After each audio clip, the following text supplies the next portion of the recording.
The other one, Ben. I think the other one was, I don't know. Who cares? There was 3 of them. Look at that. I've started recording, Joel. Welcome to Practical Shooting After Dark. My name is Ben. We're here to talk about shooting stuff. Joining us for the first time in a long time, Matt Hopkins. Where you been, Matt? What you been doing? Hi, everybody. Missed you, Matt. I don't know. I've been doing stuff. I missed you for a while, and now it's been so long I don't even miss you anymore, you know? Like, I did come back and do like 2, didn't I? yeah. You know. So I hadn't been that long. Like a month or true. 2. That's true. And Joel Park, who's, Never getting warning before you hit record. Hi, everyone. You will never get At least I was. Is this your first podcast, crazy. Joel? Yeah, exactly. Okay. Normally Ben gets quiet, so like if I'm saying anything crazy and he gets really quiet, I'm like, oh, don't say crazy stuff. Well, not that crazy, no. No. All right, guys. It's time to talk. You all know the rules. You come here with an interesting topic, shooting related, hopefully. You know. So, Joel, what do you got? Well, as I was just talking about, it's a topic that's fresh in my mind because we had Ben just yesterday left my range because he was here for 2 classes back to back, so 4 days. And during those 4 days, we had, I think it was 3 people with their guns. Oh, I remember what the third one was. Their guns went down in some manner. 2 of them we got repaired, I guess, ish. One of them was just smoked. So Ben was very generous and loaned one of the students one of his Tanfo limited guns. So anyway, backup guns are something that's important to be thinking about. I mean, if classes, yes, of course, but especially for matches. You know, think about how much wear you put on guns. In total, there was 20 people in class, and having 3 guns fuck up in a way that you need to, take some action to fix them. Yep. You ready? You ready to have your mind blown, Joel? Hit me. It was not noteworthy in that regard to me. You know what I mean? Say it's on the lower side. That makes me sad. It's not on the low side. It's not on the low side or the high side. It's kind of like you're kind of doing stuff, and some guy's like, "Oh, his gun broke," and then you're like, "Oh, all right." And then, later he comes over with somebody's Glock, and he's just like shooting a different gun. I'm like, yeah, that shit's pretty normal. Well, there's one person that we thought their ammo was smoked, so I'm like, well, I've got at least like 3,000 rounds loaded at home. I can drive home while because it was a class I wasn't in. You're an exceptionally nice guy, Joel. Well, no, but I was like, I would not want somebody to not be able to shoot like on the first day we find out their ammo did not pass QC. But anyway, so I think there are a lot of people that maybe have 2 fairly identical guns, but I've seen different approaches to backup guns. So here's what I do. I shoot both guns a lot, maybe 2,000 or 3,000 rounds, and I pick a favorite. So maybe one gun jammed a few times, maybe one has a better trigger, whatever. For whatever reason, I pick one that like, this is the one I like. So I clean up the match gun, I replace all the springs, and I only use that gun for matches. I don't dry fire with it, I don't practice with it, nothing. I mean, maybe you check the verify it's zeroed once in a while, but that's it. So that gun stays pristine. I know I can trust it. I know some people have concerns about the guns wearing differently, but if I wear out my practice gun, I'll just replace it. So my practice gun gets all of the dry fire, all of the live fire practice. I regularly break stuff on it, and that's just going to happen. It's going to end up being like junk in a few years, and I'll go sell it to Cabela's for $600 and buy another one. Whatever. I was going to say I'll sell it to a new shooter at the range. Like, hey, there you go. Make you a deal. But I understand having 2 guns is expensive. So if you have one gun, I have some things I'd like to bring up. So Joel. Yeah. You're going way too far.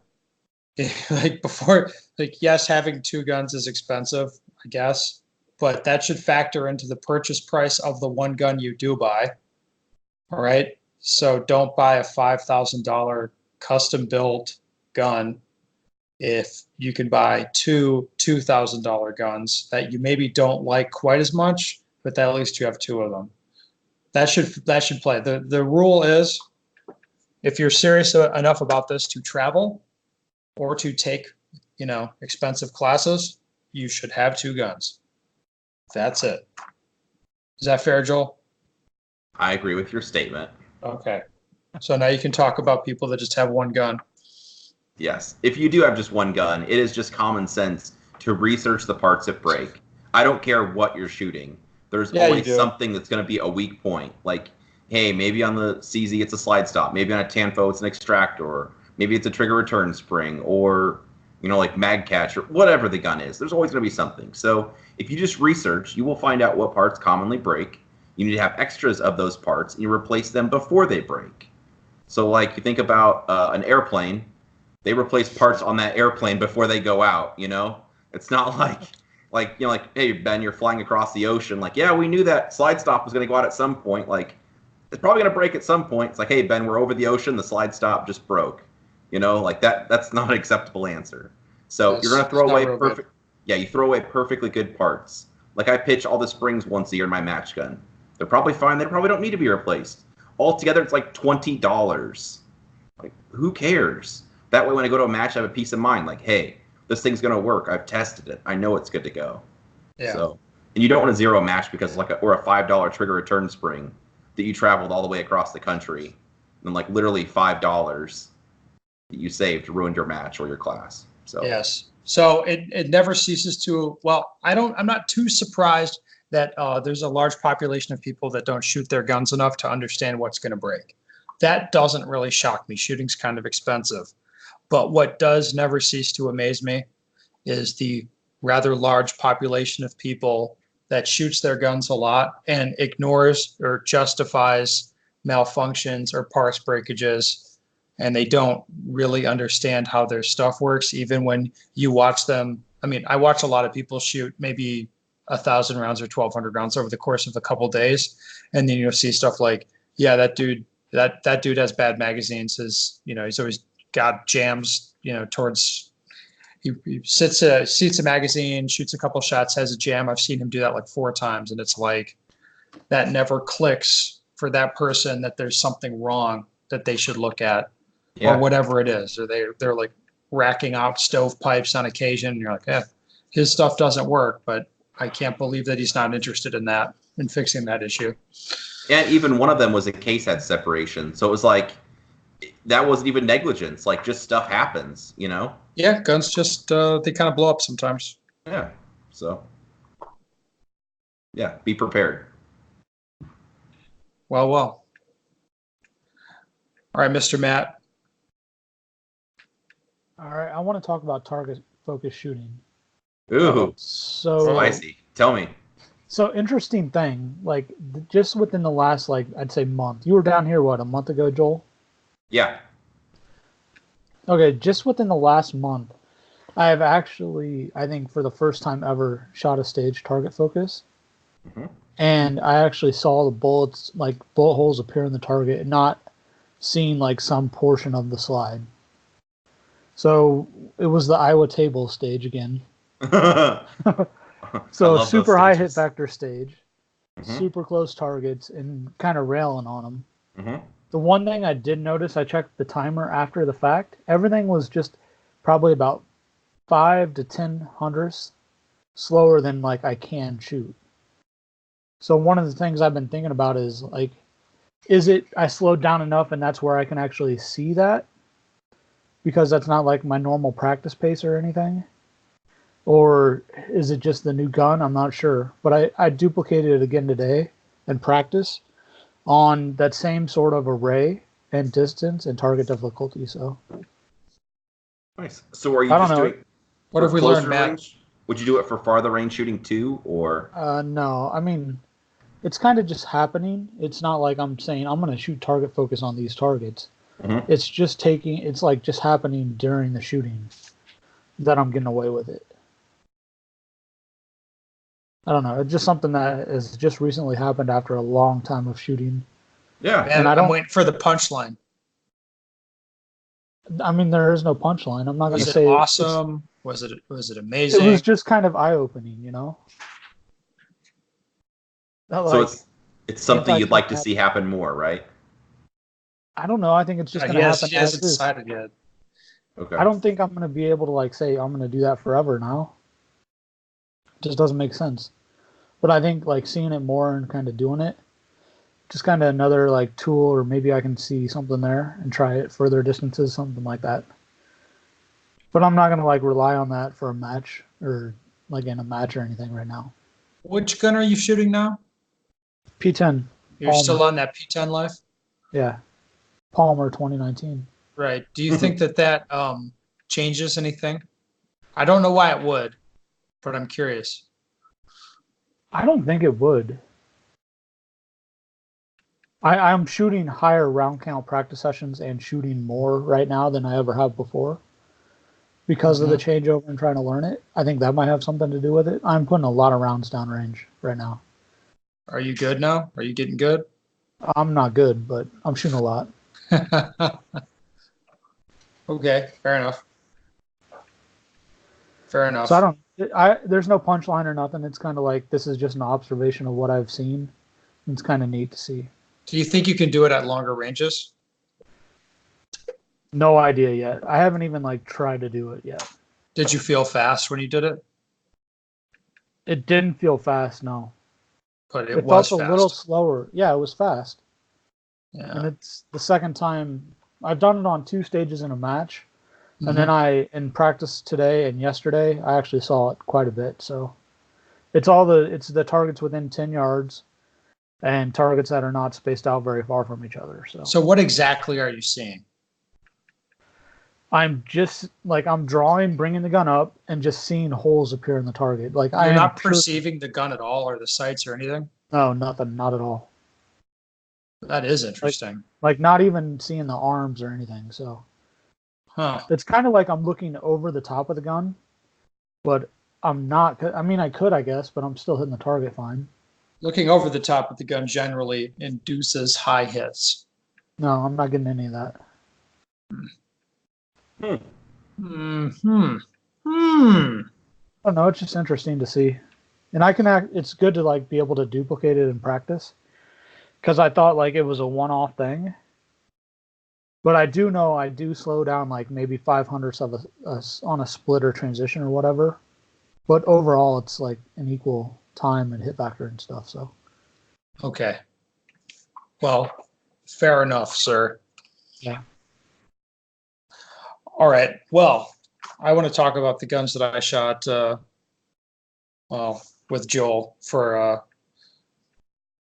the weekend and a couple other days. You were here for like 5 days. You shot for 5 days. I shot for 3 of them. It was awesome. Okay, what did you think about the guns I was using? And I've talked about them before. Now I've actually had a chance to shoot them a little bit. The blue gripped Tanfo limited guns I was shooting, Joel. I will. Well, of course, like the first day we went out and it was just us just training and shooting. I wanted to shoot your guns right away because I'm like, hey, I'm interested. So yes. I've shot steel framed 2011s that are very heavy. So I'm like, hey, 40 doesn't kick much in this. It shoots very soft. So I thought, well, Tanfo, obviously it's not as heavy as that, so I expected it to kick more. It really didn't. Yeah, it really was fine. It kicks more than my 9mm stock too, but not that big of a deal at all. So I liked him a lot. Like your gun, I was extremely careful, obviously with the single action. So when I used my holster and I drew it quickly, I was just very careful when I disengaged the safety and when I decided to put my finger anywhere near the trigger, even though the triggers aren't crazy light, but just to get used to that. But otherwise, just shooting it, like it was like a single action only stock too. I mean, it kicked slightly more, but I liked it a lot. Enough that I'm still debating about just buying a pair of them just to have them. I'm kind of not looking forward to loading 40s. So the interesting thing for me shooting those guns is I have grips on them that I do not like. Yeah, I would agree. Yes. So I have the really flat HED grips on them, which they're too small for my hands. And it's a bit of a struggle to shoot those guns. But that got me kind of, it's something I've been spending time thinking about, where it's like, as long as I'm very attentive to getting the right grip when I start, I can get, I would say, acceptable results, maybe good results. Hot fire results. On occasion. Yes. Yeah. You were shooting extremely well. Are you falling asleep, Matt? No. Oh. You're boring him with all this Tanfo talk. He wants to talk about CZs. No, I'm just like so. No, finish up. I do have a question. Well, anyway, so like what I'm thinking about here is just adapting to or being attentive to the way your gun's configured with I mean, it's kind of like shooting a Glock and then putting on a different backstrap and shooting that same gun. And if you're attentive to it, you can still kind of make it work even with equipment that you don't love as much. Yeah. You know what I mean? Mm-hmm. So that's pretty much, that's my thought, Matt. It's a thought. That's all. You're going to be successful either way. But like in that case, just changing the grips out, there's less complaining on the backside. Where, I mean, yeah, you drew the gun out fast, you smashed targets, you loaded fast, shooting on the move, all that stuff. That looked good, but you could be more comfortable by just changing the grips and putting Hennings on it or locks, whatever that you like. I haven't done that yet because I'm waiting on Henning to cut some grips and send them to me because they have to be cut for the magwell. That's why I have the grips I like less on there. But the result, my gut feeling is the result will be quite good either way. Yeah, but it just makes life easier on you, and maybe you like it better. You know, like if you shot a Glock 34, you would still be shredding hard with it. You wouldn't like it as much. No, I like shooting my Glock. Yeah, but like your skills will carry over, but you're better off shooting something that you like and it fits you well. So anyway, Matt, what were you gonna say? I'm sorry. My only question is, you said you've just now been shooting it quite a bit. Yeah, I've been busy, man. No, I meant like even. Like that's a gun you shot at nationals, right? No. So I had the two blue barf guns last year. Yeah. With cut Henning grips, but they're the Generation 1 Henning grips that are not checkered all the way to the top of the grip. Right. So now the Generation 2 Hennings are what I have on all my production guns, that are checkered all the way up, which I quite like those. They're very nice.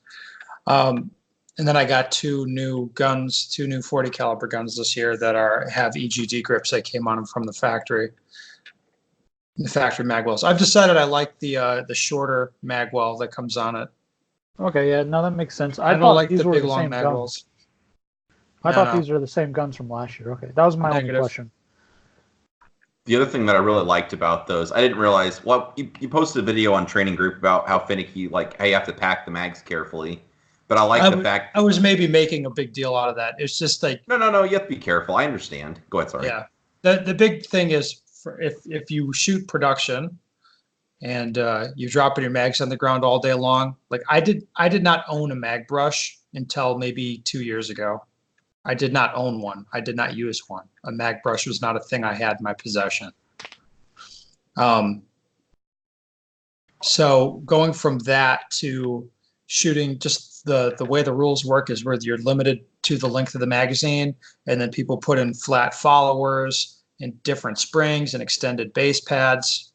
The magazines just they're not as reliable. So you have to be very attentive to them.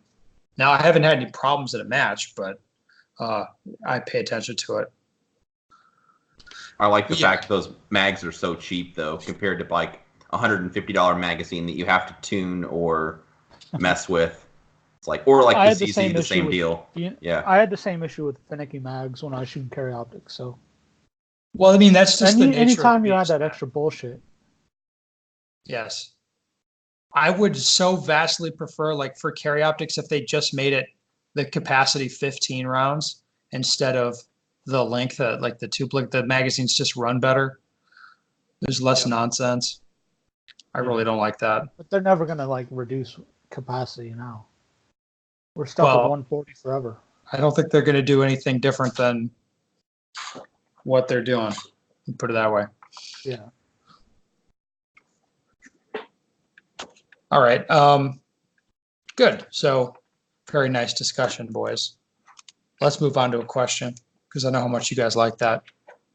Hey, Ben, question for you and the team. Joel, this will be topical for you. Okay. This is perfect. We just recorded a video on this. Tell me more. I've been shooting USPSA for a year, finally got some classifiers. You got an initial class of A in production.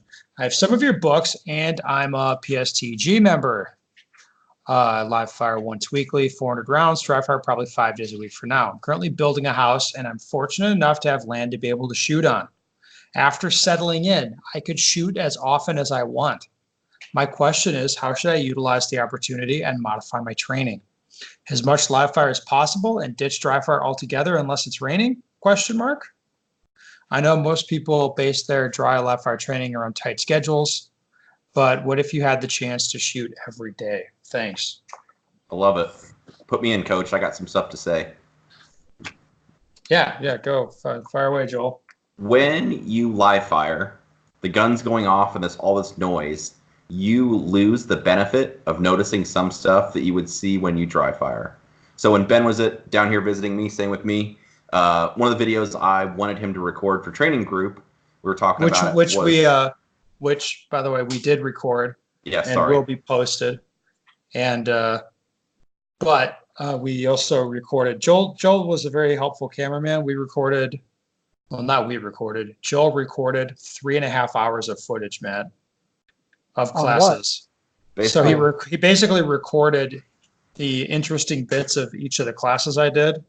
And I've already posted the skills and drills class video dump in there.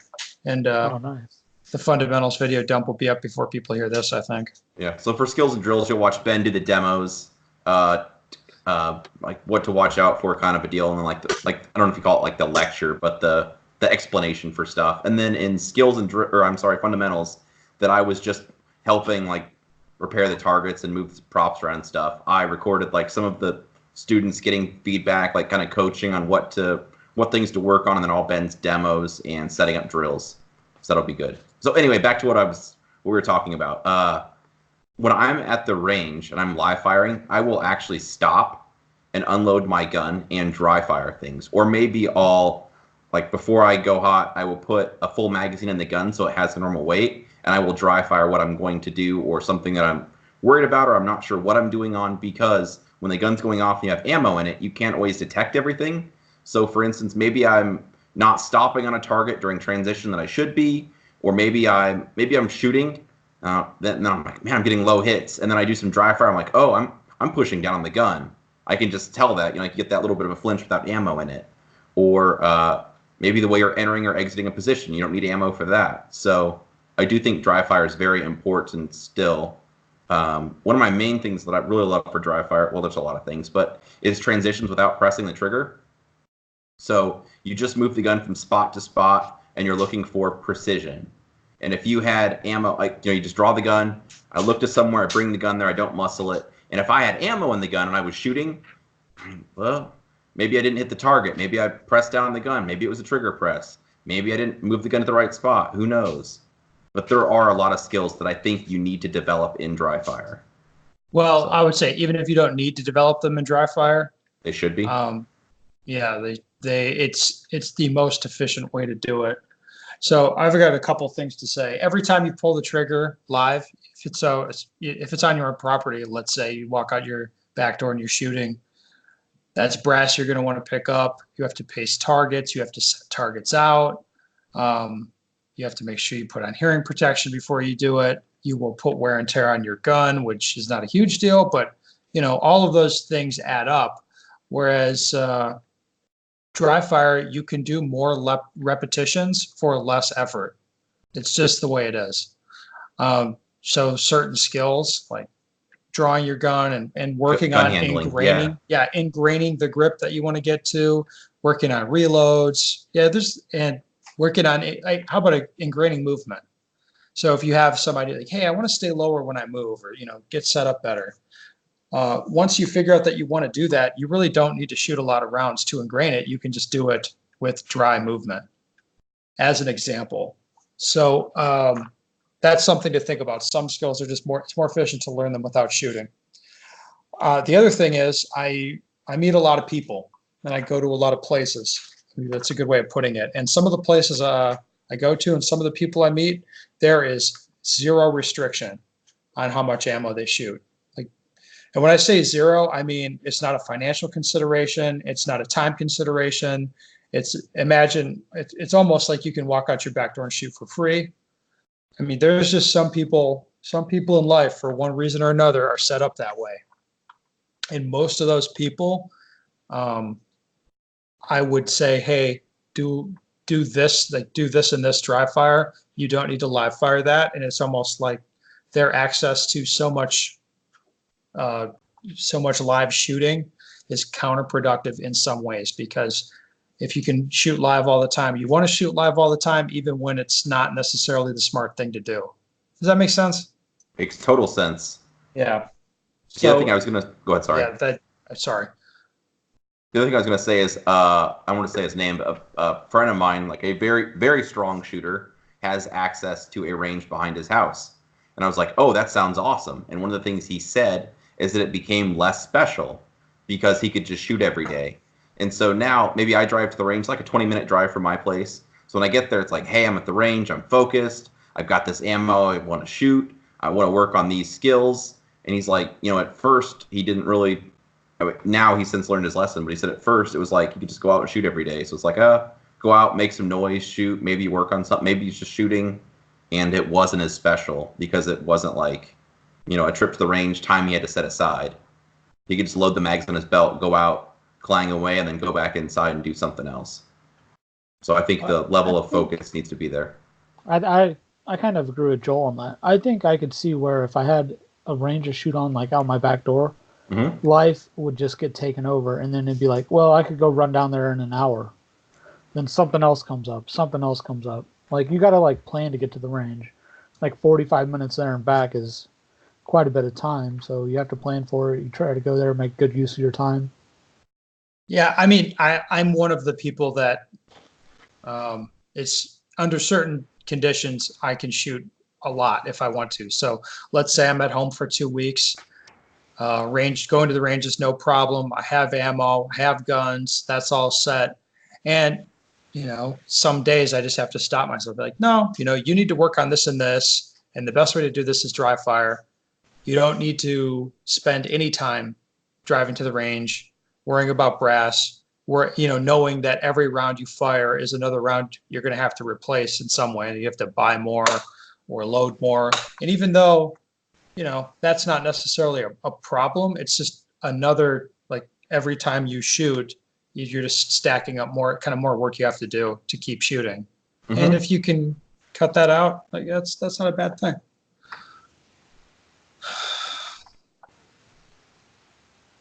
Yeah. Anything to add to that, Mr. Matt? Nope. I think I would get kind of bored with shooting, though. It is special, like Joel said. So. No, it is special. I heard you're shooting a fair bit, actually. Shooting quite a bit. Your friend ratted you out. That's fine. The only way he's beating me is because he has fucking 3 times the rounds in a dot. And talent. We'll keep it anonymous. Matt's friend that also resembles Bigfoot. How dare you? All right. Well, I think that's pretty much it for the podcast. Let me think too. Is there anything I want to shill? No. All right. Listeners, if you have a question you want us to talk about, go to bensticker.com, send me a question. We'd be happy to address it. Hold on. What? One last thing.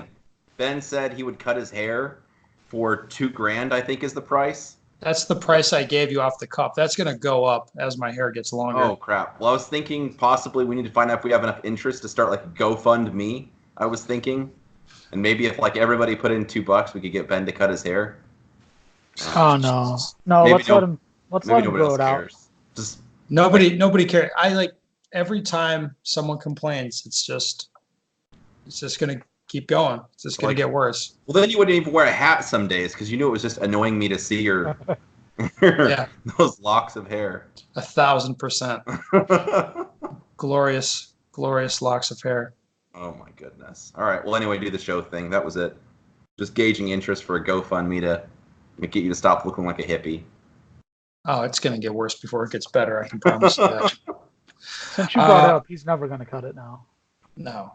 Well, I mean, I'll cut it at some point, but it'll be to the point where you're just used to it, and then I'll cut it, and you'll be like, wait. Oh, I kind of liked it.